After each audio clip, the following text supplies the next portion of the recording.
results of the controversial referendum were exactly as expected. People at this pre-planned event in the capital Kigali celebrated as the total from each district was announced by the Electoral Commission. In all districts, it said nearly 100% of people voted in favour of changing the constitution and its presidential term limits. Paul Kagame's been president since 2000, but effectively in power since his rebel group ended the genocide and took control in 1994. The changes mean he can run again in elections in 2017 and could stay in power until 2034. Your critics say you want to be president for life, and they say that will be a disaster for Rwanda's future and stability. I don't want. What is happening is people's choice.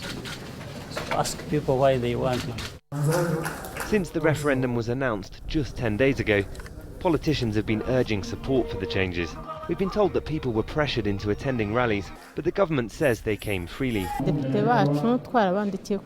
We asked our members of parliament to change the term limits because they were an obstacle to us re-electing President Kagame. Both the EU and the US spoke out against changing the constitution, but voting went ahead anyway. Since early in the morning, people have lined up at the polling stations and voted in a quiet and orderly manner. Supporters of President Kagame say it's an expression of the people's will because they want to keep him in power, but very few have been openly critical about it. Some opposition figures are in prison, accused of inciting ethnic conflict. Others have been killed or have disappeared.